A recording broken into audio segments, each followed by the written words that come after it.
Preseason game number 1 is in the books, and yes, the Bengals lost, but let's be honest, that part doesn't matter. Let's get to some takeaways, and the takeaway of the day involves number 9. Hi again, everyone, and welcome into Cincinnati Bengals Talk. Alongside Elise Jesse, I'm James Rapine here at Paycor Stadium, where the Bengals lost 30-19. Yeah. But guess what, Elise? Like 7 hours ago, we knew that wasn't the story. The story was Joe Burrow. Extensive pregame workout, no calf sleeve, moving around well, throwing 50-plus yard bombs. I didn't see any bruising on his calf in the picture the Bengals sent out. Mm-hmm. Looked pretty good to me. Zach Taylor saying afterwards that they'll continue to keep up the same regimen he's on, and that's about it. He's been pretty tight to the vest when it comes to Joe Burrow updates. Your thoughts on number 9? I was paying close attention to him from the press box when we were sitting up there, and he's down here standing on the sidelines the whole game, by the way. And his calf looked comfortable. He said all practice on Wednesday, which we were both able to see. But what I liked from tonight's game with Joe Burrow on the sidelines was he was doing this little toe tap dance, and he looks comfortable doing it. I'm like, all right, he's on his way. Yeah. He's on his way. I think we'll see him sooner than week 5. I know that was blown up. I know everyone heard Ja'Marr Chase say that and ran with it. But I think we will see him sooner than expected.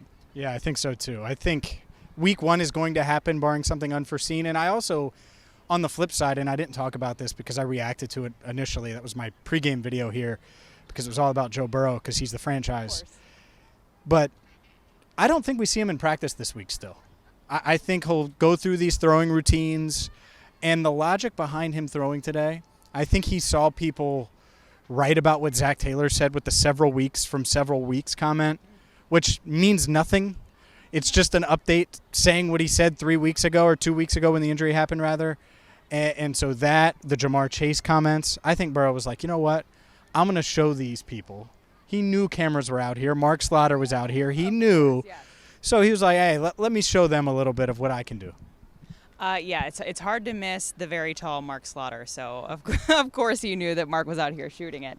I don't think he's really bothered by any of that, to be honest with you. I think he was just getting some work in, and I don't think he'll practice this week either. I wouldn't expect to actually see him take the practice field in a serious way until the real season begins. Preseason. Why is he going to waste his time and his leg, I guess, in practice during training camp? There's really no reason for that. Yeah, I agree with that. Let's get to the game because there was a game tonight, believe it or not. And no, it didn't count for anything, but I think we did learn a bunch of things. I think Tycen Anderson would get the game ball from CBT if there was a game ball. 2 interceptions, the pick 6. We talked with him afterwards.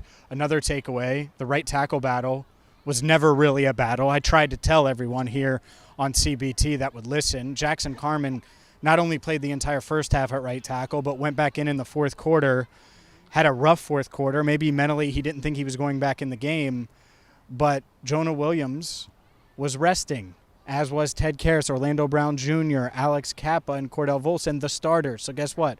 Jonah Williams is a starter, even if we haven't officially confirmed it with the coaching staff because, well, they're keeping it tight to the vest. I think if I'm a coach and I see Jackson Carman struggle in the fourth quarter after playing the whole first half, that would be a little bit concerning to me if he really did come out of the game and think that he was done for the day.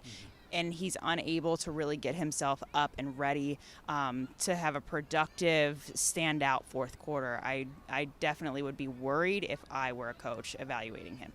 Yeah, we'll see. We'll see with Jackson Carman. We'll see with a lot of these young guys. And there were flashes. And I wasn't trying to just glance over Tycen Anderson. I just think the right tackle battle is huge. But safety has been such a topic this offseason.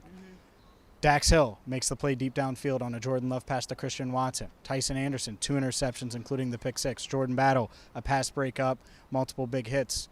These 3 young safeties that were playing all showed up and played well.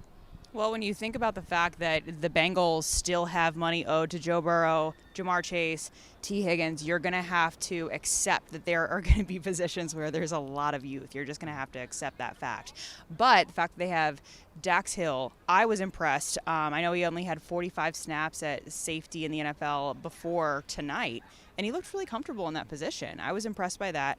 Tycen Anderson, we all know the injury that he sustained last year. He went on to IR in his rookie season, comes back and has one crazy game. All of his teammates seemed really, really proud of him. Mike Thomas, the 12-year vet, was getting emotional talking about Tycen Anderson. He was just so proud of his teammate.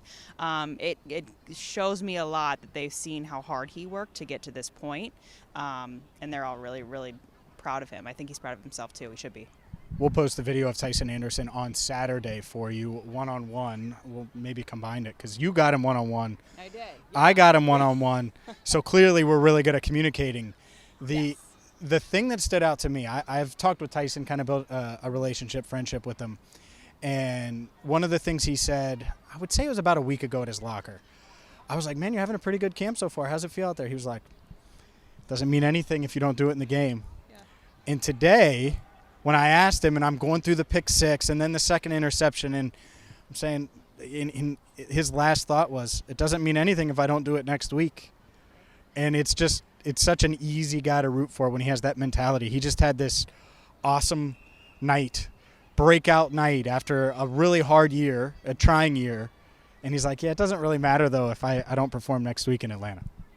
Yeah, I think he understands how valuable this game tape is. Not only is he trying to prove to the Bengals that he is a valuable piece to their roster that they can add on to that, but he's also trying to make sure that, he has a little bit of security with the other 31 teams if they happen to look at his game tape. So this is such a high-pressure, high-stress situation for a lot of guys in the NFL. And you can sense that they have a sense of urgency to put the best possible performance out there on the field. Other quick notes, Andrei Iosivas, I thought played pretty well. 4 catches. Mm-hmm. Yes, most targeted receiver tonight. He had 10 targets tonight. He was very confident leading in. You guys may have seen his interview from Wednesday or Thursday whenever we posted it. But he was just kind of talking about how he was excited to go out there and talk. He said he didn't smack talk very much tonight, which I was kind of disappointed in because I was looking forward to those stories.